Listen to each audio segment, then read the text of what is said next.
17ই রমজান বদরের যুদ্ধে বিশ্বনবী জনাব মুহাম্মদ রাসূলুল্লাহ সাল্লাল্লাহু আলাইহি ওয়াসাল্লাম আসরের পরে সাহাবায়ে কিরামদেরকে নির্দেশ করলেন, যার কাছে যা আছে তোমরা খেয়ে নাও। সাহাবায়ে কিরাম প্রশ্ন করলেন, ইয়া রাসূলুল্লাহ, আমরা তো রোজা আছি। নবীজি বললেন, তোমরা এখন রোজা ভেঙে ফেলো।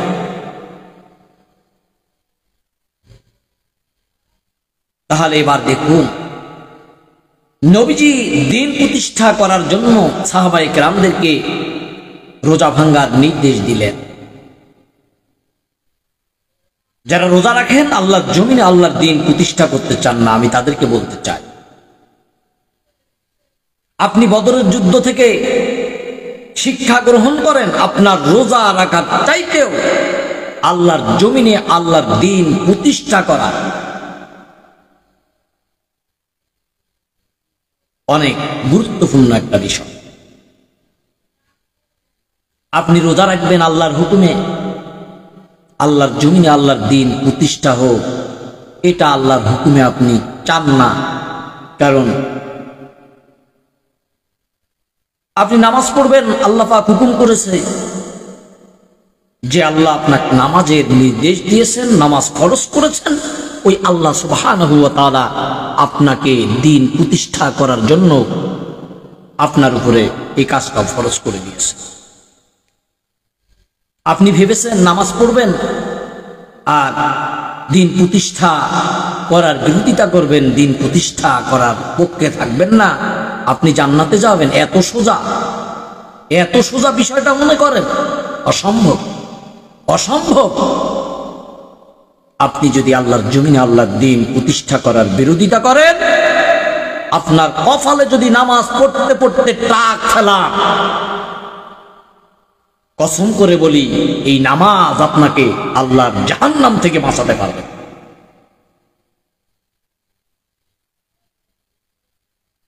প্রিয় ভাইয়েরা, মাজিদা ওয়া ফি ফুরকানিল হামিদ।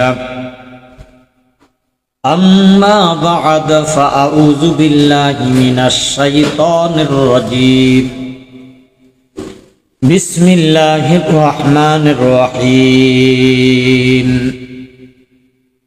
إن الله اشترى من المؤمنين أنفسهم وأموالهم بأن لهم الجنة وقال الله تعالى في شان حبيب إن الله وملائكته يصلون على النبي يا أيها الذين آمنوا صلوا عليه وسلموا تسليما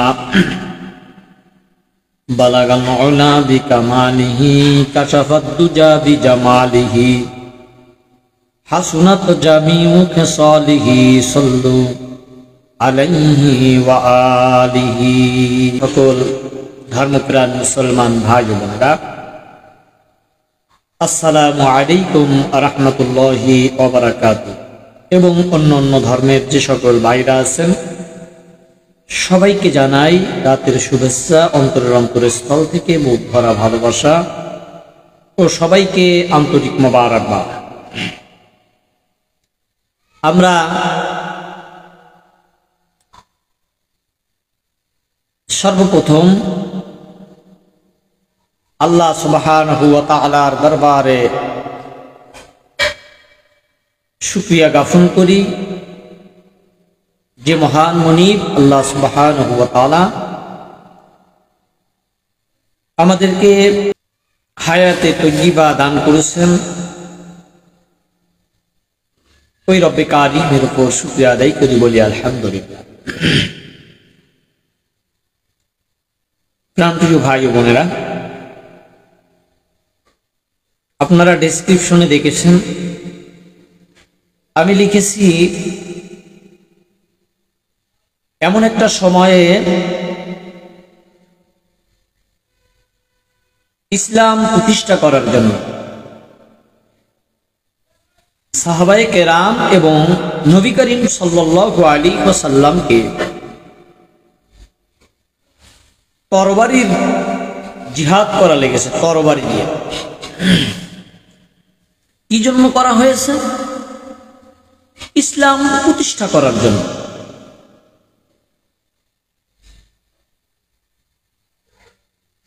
ইসলাম প্রতিষ্ঠা কেন দরকার ছিল? প্রিয় ভাই ও বোনেরা, নবীজি সাল্লাল্লাহু আলাইহি ওয়াসাল্লাম অসংখ্য জিহাদের নিজে অংশগ্রহণ করেছিলেন। কারণ একটাই, আল্লাহর জমিনে আল্লাহর দ্বীন বাস্তবায়ন করা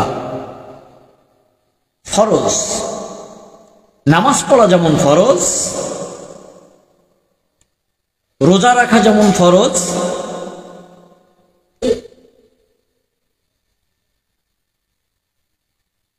হজ, যাদের টাকা আছে হজ করা যেমন ফরজ, তেমনি করে আল্লাহর জমিনে আল্লাহর দ্বীন প্রতিষ্ঠা করা এটা একটা ফরজ কাজ। আকিমুদ্দীন, দ্বীন প্রতিষ্ঠা করা এটা একটা ফরজ কাজ।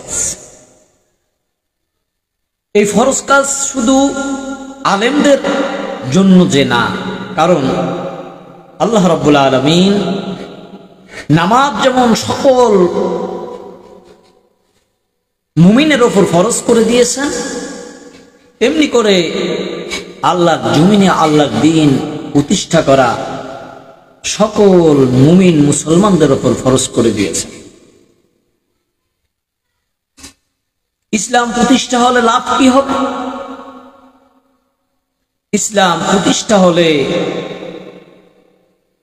সমাজের মানুষগুলো শান্তিতে বসবাস করতে পারবে। বড় লোকেরা পেট ভরে খাবে, গরিব দুঃখী অসহায় মানুষ না খেয়ে থাকবে। ইসলাম প্রতিষ্ঠা হলে এটা হবে না। এই অধিকার আদায় করার জন্য, যাতে করে কোনো মানুষ সাদা কালোর মধ্যে কোনো ভেদাভেদ না থাকে,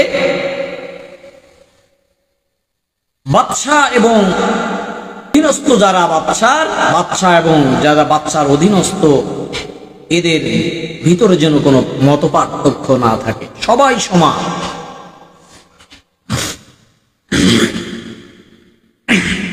তবে হয়তো সম্মানের দিক থেকে হয়তো এক একজনের জায়গাটা এক এক রকম হতে পারে, কিন্তু সকলের পরিচয় থাকবে মানুষ। একজন হিন্দু, সেও যেন তার অধিকার থেকে বঞ্চিত না হয়। প্রিয় ভাইরা, আমি একটা সমাবেশে দেখলাম একজন হিন্দু ভাই, উনি বক্তব্য দিচ্ছে যে এই বাংলার জমিনে যদি ইসলাম প্রতিষ্ঠা হয়ে যায়, সবচেয়ে বেশি নিরাপদে থাকব। কথাটা বাস্তব।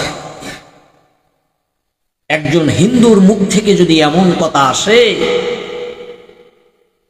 আমাদের দেশে অসংখ্য মুসলমান নামের মুনাফিক আছে, তারা আল্লাহর জমিনে দ্বীন প্রতিষ্ঠা হোক এটা চায় না।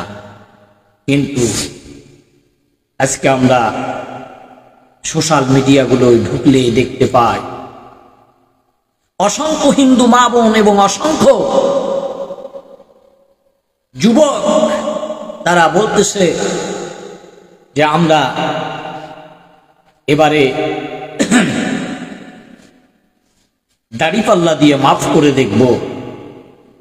আসলে দাড়িপাল্লার ভিতরে কি আছে?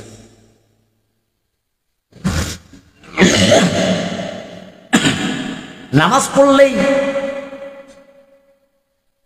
ঈমান আর মুমিন, ঈমানদার আর মুমিন হওয়া যায়, বিষয়টা এমন না। কারণ নামাজ পড়েও অনেকে মুনাফিকের দফতরে তাদের নামটা থাকবে। প্রিয় ভাই, তো আমি যে কথাটি বলতেছিলাম, আল্লাহ পাকের নবী জনাবে মুহাম্মদ রাসূলুল্লাহ সাল্লাল্লাহু আলাইহি ওয়াসাল্লাম এই দ্বীন প্রতিষ্ঠা করার জন্য অসংখ্য জিহাদের ময়দানে নবীজি স্বয়ং সরাসরি উপস্থিত ছিলেন। বদরের প্রান্তরে 17 রমজান, বদরের যুদ্ধটা এমন একটা যুদ্ধ ছিল যে যদি এই বদরে মুসলমানেরা হেরে যেত, ইসলাম দুনিয়া থেকে চিরবিদায় হয়ে যেত। এজন্য খুব গুরুত্বপূর্ণ একটা জিহাদ ছিল যেটা বদর।